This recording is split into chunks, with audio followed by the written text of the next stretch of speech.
Tuhan firman-Mu ajaib, kekal meski gunung menghilang. Tiada huruf yang gagal, tak terpatahkan siasat. Hidup seperti-Mu ya Allah, lebih dari emas. Aku bersaksi kitab-Mu, kitab yang suci. Terdengarkan firman-Mu, hibur hati yang luka. Terangilah langkahku kemanapun ku pergi. Biarkanlah firman-Mu berkuasa atasku. Ubahkanku, bebaskanku, ku mau menyenangkan-Mu. Salam jumpa pemirsa terkasih, saya menyambut Anda sekalian dimanapun Anda berada. Dalam episode yang terbaru, program studi harian kita, Semua Kitab Suci. Kita masih mempelajari kitab Hosea, kitab pertama dari kitab-kitab nabi-nabi kecil di dalam perjanjian lama. Kita telah mencapai pasal yang ke-13, pasal kedua dari belakang dalam kitab yang hebat ini. Jika Anda ingin merujuk kembali ke pasal-pasal sebelumnya, Anda dapat mengunjungi situs web kami, semuakitabsuci.com. Dan jika Anda ingin merujuk kembali ke kitab-kitab yang kita pelajari sebelumnya, baik dalam perjanjian lama ataupun perjanjian baru, Anda dapat menemukannya di situs web yang sama dan Anda dapat mengunduhnya.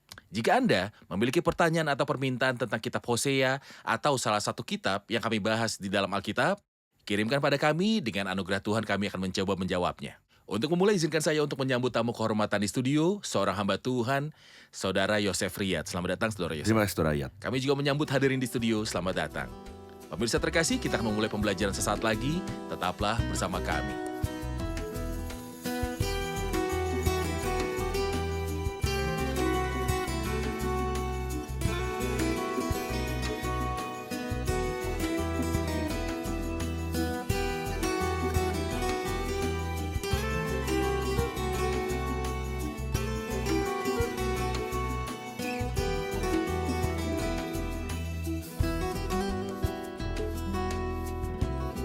Berjumpa lagi, Saudara Yosef. Terima kasih. Kita telah mencapai pasal 13, bab kedua dari belakang dalam buku ini. Mohon berikan kami gambaran tentang topik dari pasal 13. Secara keseluruhan, Tuhan masih murka terhadap Israel meskipun Dia menunjukkan kepada mereka rasa sayang dan kasih yang sebesar-besarnya. Tetapi mereka masih tidak responsif terhadapnya. Namun pasal ini diakhiri dengan kelahiran dan penyelamatan. Meskipun mereka melewatkan banyak kesempatan di masa lalu, akhirnya akan menjadi baik sebagai hasil dari kesetiaan Tuhan, karena Tuhan, yaitu Yehova, adalah namanya yang tak terlupakan. Seperti yang telah kita lihat di episode sebelumnya, Yehova Allah Perjanjian tidak pernah dapat melepaskan janji-janjinya meskipun umat itu tidak setia, karena ketidakpercayaan kita tidak akan membuat kesetiaan Allah tanpa efek. Sebaliknya, Allah adalah benar. Dan semua Dan manusia. semua manusia pembohong. Terima kasih. Saya akan membaca beberapa ayat dan kembali kepada Anda untuk bertanya. Silakan. Ketika Efraim berbicara, gemetar, dia meninggikan dirinya di Israel. Tetapi ketika dia menyinggung diri melalui penyembahan Baal, dia mati. Sekarang mereka semakin berdosa dan telah membuat untuk diri mereka sendiri patung-patung yang dibentuk, berhala perak mereka, sesuai dengan keterampilan mereka. Semua itu adalah karya pengrajin.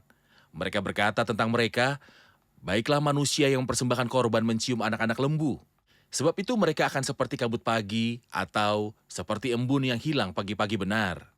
Seperti debu jerami yang diterbangkan badai dari tempat pengirikan atau seperti asap dari tingkap. Saya butuh komentar Anda untuk ayat 1. Ketika Efraim berbicara, gemetar, dia meninggikan dirinya di Israel. Tetapi ia bersalah dengan menyembah Baal sehingga matilah dia. Efraim antara peninggian dan kematian.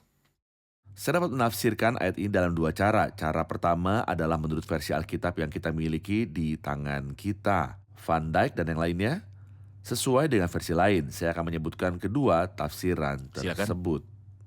Apabila Efraim berbicara, gemetarlah orang. Ia diangkat-angkat di Israel. Artinya, demikianlah firman Tuhan. Tetapi kepada orang inilah, aku memandang kepada orang yang tertindas dan patah semangatnya dan yang gentar pada firmanku. Dia yang takut akan Allah tidak takut pada manusia. Siapapun yang menghormati Allah, Allah membuatnya penuh respek. Inilah terjadi dengan Efraim. Ketika Efraim berbicara, gemetar. Ketika dia menghormati Tuhan, dia meninggikan dirinya di Israel. Tuhan meninggikan dia. Tetapi ia bersalah dengan menyembah Baal sehingga matilah dia. Artinya dia berpaling dari Allah, dia kehilangan dirinya sendiri. Ini adalah salah satu tafsiran. Tafsiran lainnya Apabila Efraim berbicara, gemetarlah orang, ia diangkat-angkat di Israel. Seperti yang dia katakan dalam ayat yang ke-6, ketika mereka makan rumput, maka mereka kenyang. Itulah sebabnya mereka melupakan aku.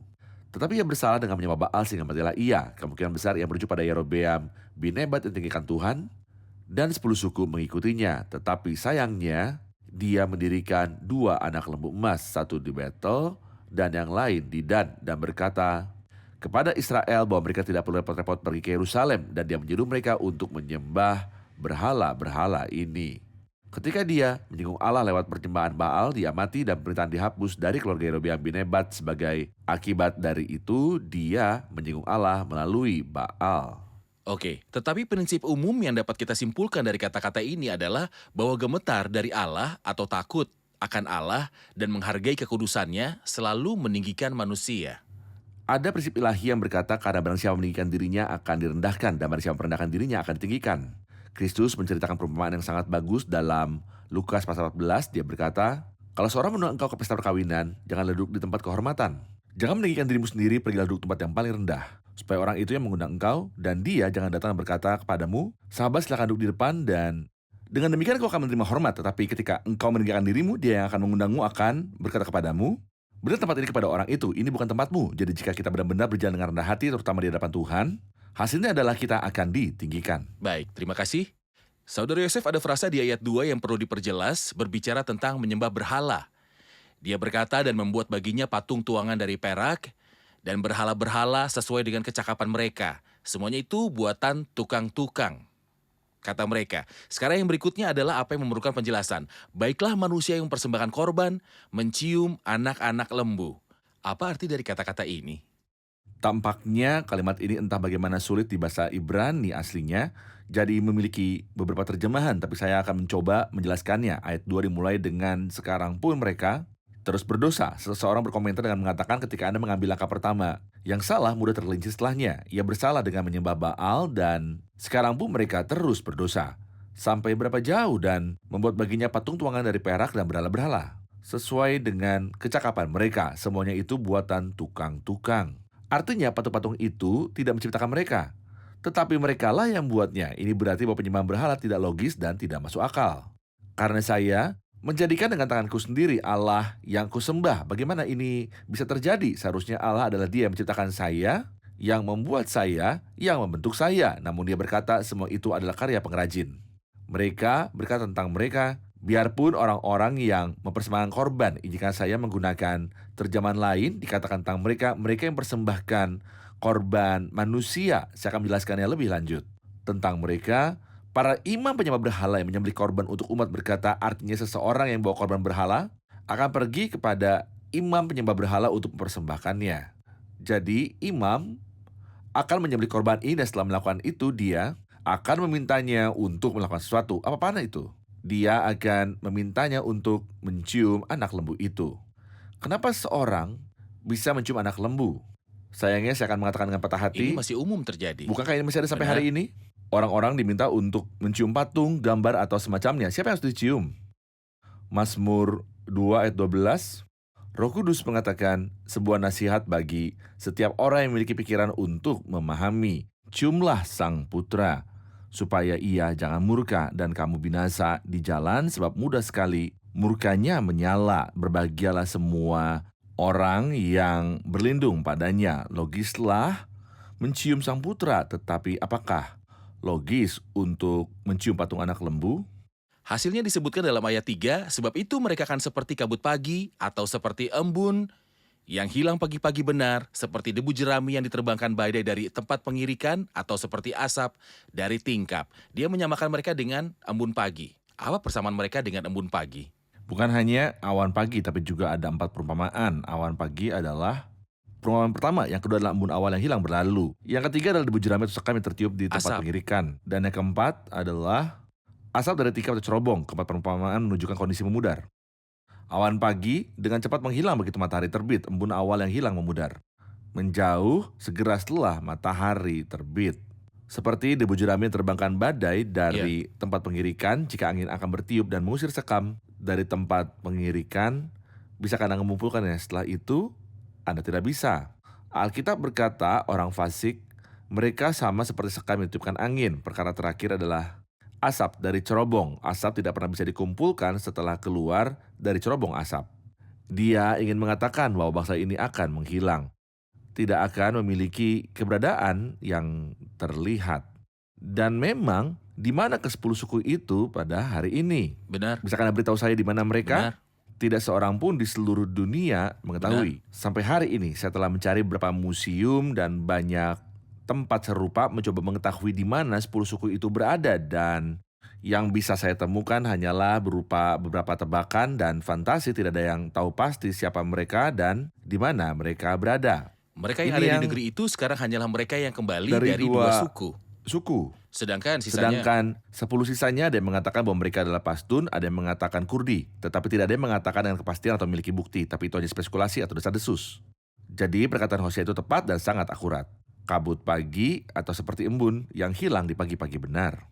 Seperti debu jerami yang terbangkan badai dari tempat pengirikan, atau seperti asap dari tingkap. terima kasih. Kita akan saksikan laporan dan kembali untuk menjawab pertanyaan hadirin. Allah tidak akan ingin mengakhiri orang-orang yang telah dipilihnya. Sebaliknya, Dia tetap bagi mereka sebagai satu-satunya Allah yang benar, Allah Tuhan mereka. Sejak dari tanah Mesir, hari akan tiba ketika mereka akan mengakui Dia sendiri dan tidak akan mengenal Allah lain selain Dia. Karena Dia sendiri adalah juru selamat Israel. Di padang gurun tanah kekeringan, Dia memberi makan mereka sampai hati mereka ditinggikan. Dan ketika mereka kenyang dengan segala sesuatu, mereka melupakan Dia. Oleh karena itu orang yang memberinya mereka kemurahan ini akan menjadi baginya mereka seperti macan tutul di jalan. Seperti beruang yang kehilangan anaknya, Dia akan merobek tulang rusuk mereka dan akan melahap mereka seperti singa. Dan Dia telah mempersiapkan binatang buas itu untuk mencabik-cabik mereka, perumpamaan yang digunakan oleh Nabi, kemudian tampaknya menjadi disiplin bagi mereka. Ia berkata dalam ayat 4, tetapi aku adalah Tuhan Allahmu sejak dari tanah Mesir, engkau tidak mengenal Allah kecuali aku dan tidak ada juru selamat selain dari aku. Dalam arti apa Dia berbicara di sini? Silakan Saudara Yosef. Saya pikir itu adalah nada celaan.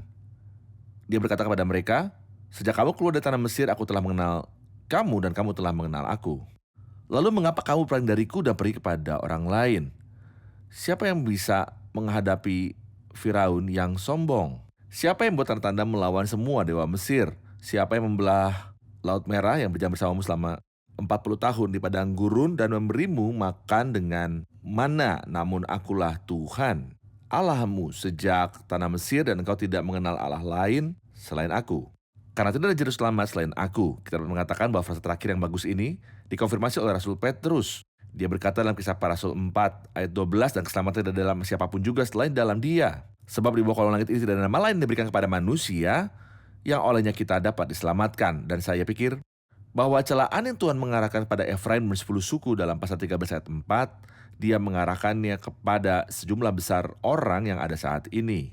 Bahkan dalam lingkaran orang-orang yang mengaku Kristen yang mencari juru selamat lain selain Tuhan. Sementara Tuhan berkata, dan tidak ada juru selamat selain dari aku. Jadi tidak ada juru selamat Selain Kristus. selain Kristus. Baik di perjanjian lama atau perjanjian baru, keselamatan Benar. terkait hanya pada Tuhan Yesus, Sang Juru Selamat. Adakah dikatakan tentang orang lain, siapapun dia, bahkan termasuk dalam lingkaran orang-orang percaya, yang memiliki peran dalam keselamatan, di mana dia akan menyelamatkan bersama dengan Tuhan, atau bahwa saya lebih dekat kepada Tuhan untuk diselamatkan? Pada faktanya Sama sekali. tidak jalan. Sama sekali tidak ada begitu banyak ayat yang membuktikan itu. Apakah Rasul Petrus yang merupakan rasul yang pemberani pernah mengaitkan keselamatan dengan dirinya sendiri? Sama sekali tidak. Dari Tuhan datang keselamatan. Aku menantikan keselamatan yang daripadamu. Ya Tuhan, Yesus adalah satu-satunya juru selamat, dan keselamatan tidak ada dalam siapapun selain di dalam Dia, siapapun Dia. Baik, terima kasih Saudara Yosef. Sebagai kelanjutan dari percakapan ini, dia berkata dalam ayat 5, akulah yang mengenal engkau di padang gurun, di tanah yang gersang. Ketika mereka makan rumput, mereka kenyang. Setelah mereka kenyang, maka hati mereka meninggi. Itu sebabnya mereka melupakan aku. Ada kata-kata kasar dalam ayat 7. Maka aku menjadi seperti singa bagi mereka, seperti macan tutul aku mengintip-intip di pinggir jalan. Aku mau mendatangi mereka seperti beruang yang kehilangan anak. Aku mau mengoyakkan dada mereka. Di sana aku memakan mereka seperti singa. Binatang liar di padang akan merobek mereka. Hai Israel, kamu telah dibinasakan, tetapi pertolonganmu berasal daripadaku. Di mana gerangan rajamu, supaya diselamatkannya engkau. Mohon komentar Anda tentang perkataan ini, Saudara Yosef. Saya akan mulai dengan ayat 6. Ketika mereka makan rumput, maka mereka kenyang. Setelah mereka kenyang, maka hati mereka meninggi. Itulah sebabnya mereka melupakan aku. Saya akan mengomentari dengan satu ayat yang disebut dalam Ulangan pasal 8, di mana kita membaca, apabila engkau sudah makan dan kenyang, mendirikan rumah-rumah yang baik serta mendiaminya, dan apabila lembu sapimu dan kambing dombamu bertambah banyak, dan emas serta perakmu bertambah banyak, dan segala yang ada padamu bertambah banyak, apa yang terjadi? Ketika hatimu meninggi dan kau melupakan Tuhan Allahmu, artinya alih bersyukur kepada Tuhan atas kebaikannya, mungkin Anda makan dan menjadi kenyang, dan melupakan Tuhan. Sayangnya inilah yang terjadi ketika mereka makan rumput, maka mereka kenyang. Setelah mereka kenyang, maka hati mereka meninggi. Itulah sebabnya mereka melupakan aku. Hukumannya, maka aku menjadi seperti singa bagi mereka, seperti macan tutul, seperti beruang, binatang liar. Saya pikir keempat binatang ini mewakili 4 kerajaan. Kita baca bahwa Nebukadnezar atau kerajaan Babel adalah singa, dan kita membaca bahwa kerajaan Persia adalah beruang, dan kita membaca bahwa kerajaan Alexander Agung adalah macan tutul. Untuk kerajaan Roma, seolah-olah dia mengabaikan semua kerajaan dan bicara tentang yang terakhir, gambar penutup binatang yang akan muncul setelah pangkatan gereja yang dia sebut di sini binatang liar. Saudara Yosef, Anda telah mengatakan bahwa keempat binatang ini mengacu pada keempat kerajaan yang akan datang pada zaman bangsa-bangsa non-Yahudi melawan bangsa Israel sebagai sebuah penghakiman. Saya butuh komentar Anda pada ayat 9 bahwa kata-katanya perlu dijelaskan. Hai Israel, kamu telah dibinasakan, tetapi pertolonganmu berasal dariku. Apa yang bisa kita lihat? Nah, akan lebih mudah bagi pemirsa untuk memahaminya jika kita menerjemahkannya dengan cara berikut. Ini adalah kehancuranmu, hai Israel, bahwa kamu melawan aku, melawan pertolonganmu. Aku mengasihimu, mengapa kamu berdiri melawanku? Ini adalah kehancuran kalian yang menentangku. Akulah yang ingin menolongmu. Jika seseorang ingin membantu Anda dan kamu musuhi dia, maka kamu membawa kehancuran pada dirimu sendiri. Saya pikir gambarnya jelas di seluruh sejarah Israel, terutama ketika anak Allah datang kepada mereka dalam kepenuhan waktu untuk menyelamatkan mereka dari iblis. Dan mereka bekerja sama dengan iblis untuk menghancurkannya meskipun dia datang untuk menolong mereka dan menyelamatkan mereka. Hai Israel, kamu telah dibinasakan, tetapi pertolonganmu berasal dariku. Di mana gerangan rajamu, supaya diselamatkan engkau? Aku telah mengajukan pertanyaan, apakah ada orang yang menyelamatkan bersama Tuhan? Di sini dia menantang mereka untuk menunjukkan kepadanya, seolah-olah Tuhan berkata, entah saya bertanggung jawab atas kasus ini dari A sampai Z, atau jika tidak, aku akan membiarkanmu menyelamatkan dirimu sendiri. Di manakah rajamu agar dia dapat menyelamatkan engkau? Mengapa engkau tidak mengizinkan kami untuk menyumbangkan bahkan sebagian? Jangan sampai engkau berkata, tanganku sendiri telah menyelamatkanku. Sampaikan seluruh masalah pada Tuhan, dan ia akan menyelamatkanmu. Oke. Ayat 12, kesalahan Efraim dibungkus, dosanya disimpan. Sampai kapankah? Sampai kapankah kejahatan Efraim akan dibungkus dan dosanya disimpan? Saya kecewa dengan kata-kata dibungkus dan disimpan, karena biasanya seseorang akan menyimpan barang-barang berharga dan bernilai yang dimiliki Perhiasan olehnya misalnya. atau keluarganya. Namun apa yang dia bungkus dan simpan seperti sesuatu yang begitu berharga di sini. Kesalahan Efraim dibungkus, dosanya disimpan. Jika saya mengingatkan pemirsa dengan apa yang disebutkan dalam Roma 2 ayat yang kelima, engkau menimbul murka atas dirimu sendiri pada hari waktu mana murka dan hukuman Allah yang adil akan dinyatakan. Apakah ini sesuatu yang harus dihargai? Apakah ini sesuatu untuk bergirang? Lalu diberkata dalam ayat 13, sakit beranak mendahului kelahirannya. Ini berarti masa kesusahan besar yang dikatakan dalam 1 Tesalonika pasal ke-5, apabila mereka mengatakan semuanya damai dan aman-aman, tiba-tiba mereka ditimpa oleh kebinasaan seperti seorang perempuan yang hamil Dan mereka ditimpa oleh tidak akan lolos. sakit bersalin. Di sini, rasa sakit bersalin datang kepada mereka, yang merupakan sesuatu yang sangat menyakitkan. Tetapi setelah itu, ada sebuah Terjadi kelahiran. kelahiran dan sukacita. Ini Oke. adalah apa yang akan terjadi pada masa itu. Ia akan sangat menderita selama Dalam masa kesusahan besar. tetapi setelah itu, kelahiran, penyegaran, dan sukacita akan datang. Saya masih punya pertanyaan mengenai bagian terakhir dari ayat 13. Silakan. Ia adalah seorang anak yang tidak bijaksana. Ya. Bila waktunya tiba, ia tidak mau keluar dari kandungan ibu. Apa maksud kata-kata ini? Ketika waktu kelahiran tiba, janin harus berada pada posisi yang tepat di depan bukaan rahim agar persalinan terjadi. Tetapi Efraim menolak untuk mengambil posisi ini, terutama bahwa posisi ini mencakup semacam penghinaan. Karena hal itu mengharuskan kepala seseorang menghadap ke bawah. Dia berkata, aku tidak akan membuat kepalaku menghadap ke bawah. Engkau tak akan dilahirkan. Oke, tapi engkau Benar. tidak akan dilahirkan. Dan Benar. itulah yang sebenarnya telah terjadi. Karena dia tidak hadir pada waktu yang tepat setelah pembukaan rahim.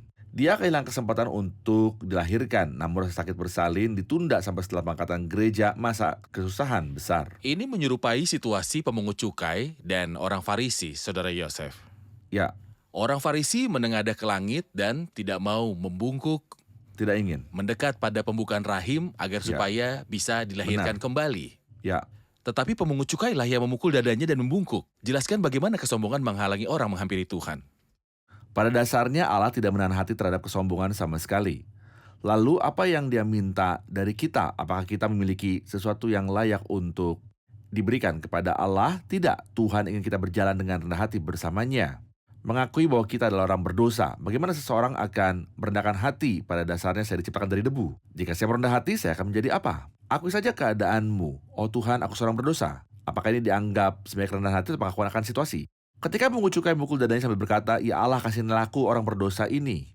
Dia terbukti sebagai orang jujur yang mengatakan yang sebenarnya. Sementara orang Farisi berkata, ya Allah aku mengucap syukur kepadamu karena aku tidak sama seperti semua orang lain. Sungguh seorang pembohong yang sombong. Benar. Apa yang berbeda tentang Anda dan orang lain? Dia menganggap dirinya berbeda Dari sifat sifat yang berbeda. dari orang-orang lain. Benar. Kesombongan. Seakan ia meminta Allah untuk bersyukur kepadanya. Dan Benar. bukan dia yang bersyukur pada Allah. Kita akan mengambil Benar. pertanyaan terakhir dari hadirin. Dalam ayat 14 ia berkata, akan kubebaskankah mereka dari kuasa dunia orang mati? Akan kutubaskah mereka daripada maut? Di manakah penyakit samparmu, hai maut? Di manakah tenaga kebinasaanmu, hai dunia orang mati? Mataku tertutup bagi belas kasihan. Kita membutuhkan penjelasan untuk kata-kata ini. Silakan Saudara Yosef tolong jelaskan ayat 14. Seperti yang kita baca sebelumnya bahwa ada kelahiran dalam ayat 13. Dari ayat 14 kita menemukan bahwa ada penyelamatan. Ada dua hal yang sangat penting menanti bangsa ini. Kelahiran sebagai bangsa sekaligus seperti dalam Yesaya 66, lalu penyelamatan dari kuasa Seol atau dunia orang mati.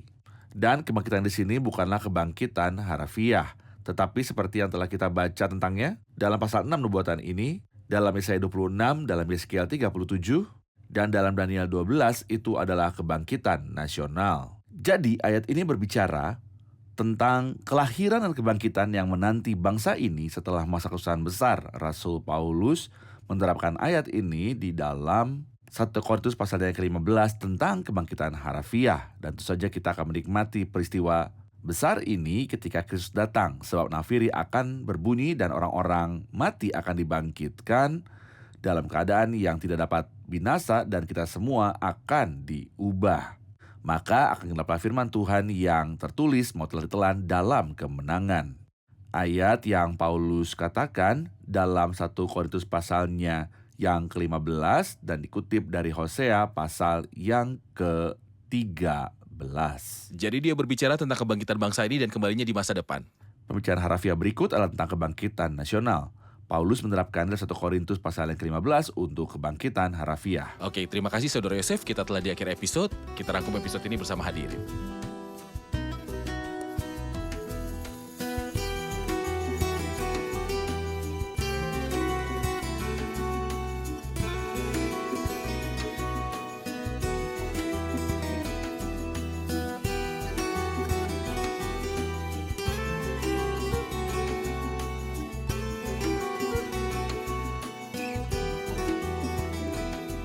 Halo semua.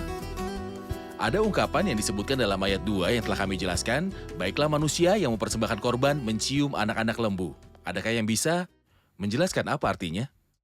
Setiap kali seseorang membawa korban kepada berhala, ia akan pergi kepada imam penyembah berhala untuk mempersembahkannya. Jadi imam akan menyembelih korban ini dan setelah melakukan itu, ia akan memintanya untuk mencium anak lembu.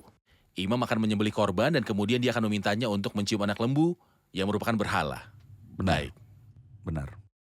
Dalam ayat 3, 4 perumpamaan Israel disebutkan. Adakah yang bisa mengingatkan tentang mereka?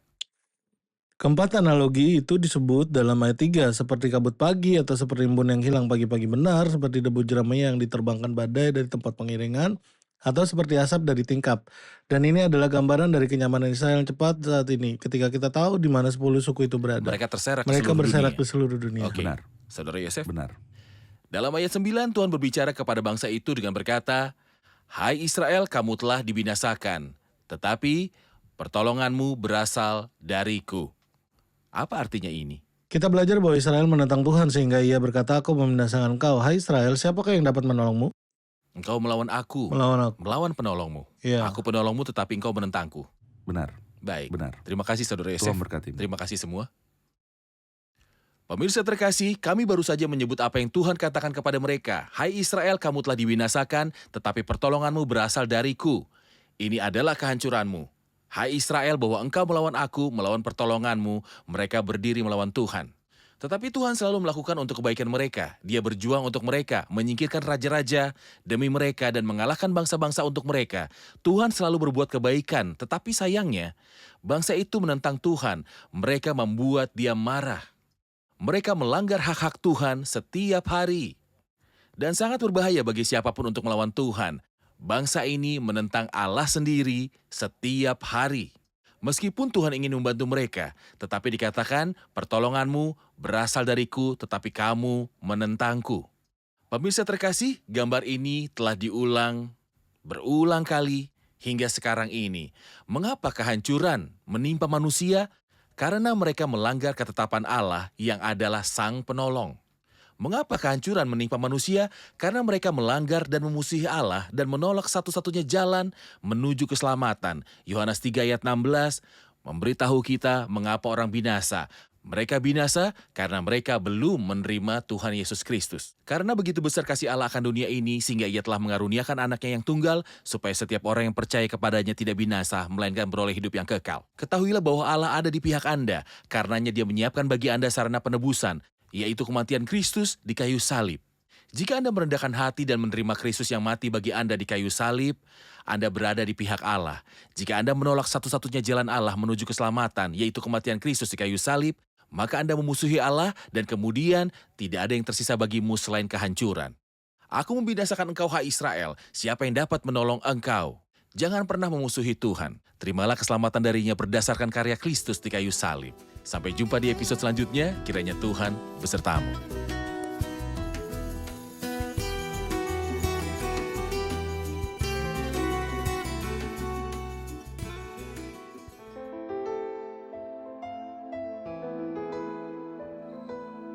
Tuhan firman-Mu ajaib, kekal meski gunung menghilang.